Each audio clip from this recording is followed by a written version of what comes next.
আসসালামু আলাইকুম। চরমোনাইকে ভণ্ড, জামাত, জাতীয় বেঈমান, বিএনপির ইনি বলেছেন। তিনি বলেছেন যে চরমোনাই হচ্ছে ভণ্ড এবং জামাত হচ্ছে একটা বেঈমান। এবং চরমোনাইকে ভণ্ড বলার কারণ কি? তিনি সেখানে একটা সমাবেশে যোগ দিয়েছিলেন। সেই সমাবেশে যোগ দিয়ে তিনি বলেছেন চরমোনাই হচ্ছেন যে বিএনপির বিরুদ্ধে তারা অপপ্রচার চালাচ্ছে এবং জামাত অপপ্রচার চালাচ্ছে। তার পিয়ার নির্বাচন নিয়ে মাঠে নামছে এবং বিভিন্ন ইস্যুতেই তারা মাঠে নামছে।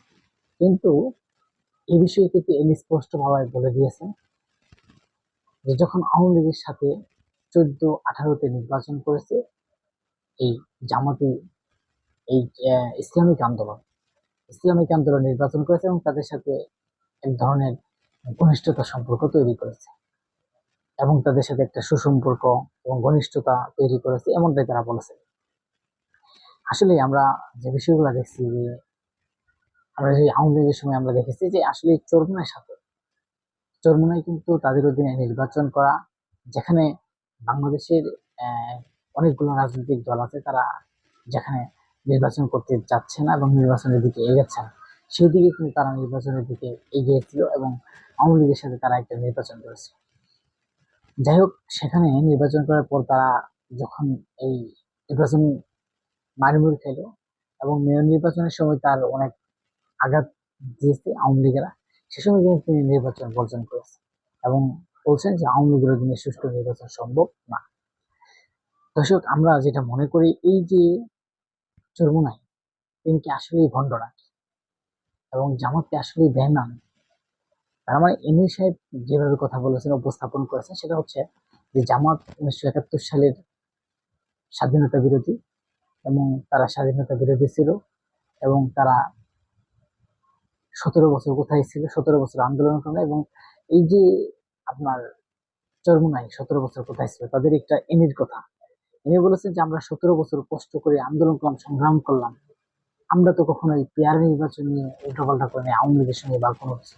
আমরা চেয়েছি যে গণতান্ত্রিক পদ্ধতিতে একটা নির্বাচন হবে এবং জনগণ ভোট দিয়ে তাদেরকে নির্বাচনে প্রতিষ্ঠিত এবং গণতন্ত্রের এদেরকে জনগণের ভোট দিয়ে আগামী সরকার নির্বাচিত করবে, এটা আমরা চেয়েছি।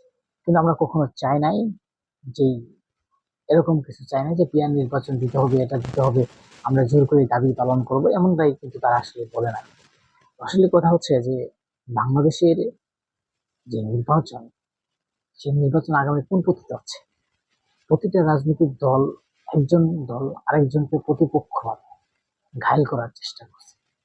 যেমন এই যে চরমোনাইয়ের বিরুদ্ধে যে ভণ্ড বলা হয়েছে এবং জামাতকে বেঈমান বলা হয়েছে এম সাহেব, এবং অন্যদিকে এই জামাত এবং এই ইসলামিক আন্দোলন, তারা কিন্তু এই বিএনপির বিরুদ্ধে লাগছে, তারাই কিন্তু বিএনপির বিরুদ্ধে স্টার্ট করেছে এবং বিএনপির বিরুদ্ধে বিভিন্ন কিছু বলে দিয়েছে, এমনটাই কিন্তু আসলে এই রাজনীতি আমরা জানতে পারছি।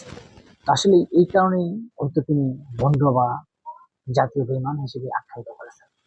যাই হোক দর্শক, যদি ভিডিওটা ভালো লাগে অবশ্যই সাবস্ক্রাইব করে পাশে থাকবেন, আর আপনাদের ভালোবাসা তো অবশ্যই থাকবে। তো আগামীতে আরো সুন্দর উপস্থাপন করার জন্য আপনারা আমার সাথে থাকবেন। আমরা চেষ্টা করছি যে সর্বোচ্চ উপস্থাপক করার জন্য এবং ভালোভাবে আরো করার জন্য। সবাই ভালো থাকবেন। আর এই চরমোনাই, তারা একসময় আওয়ামী লীগের সাথে নির্বাচন করছে, যেটা বিএনপি জামাত যায় নাই, কিন্তু সেই বিএনপি দেরকে মাইনাস করার জন্য চরমোনাই কিন্তু মাঠে পড়ে নামিয়ে পড়েছে এবং তারা বিভিন্ন ভাবে বিএনপিকে ঘায়ল করার চেষ্টা করছে, এমনটা আমরা দেখেছি।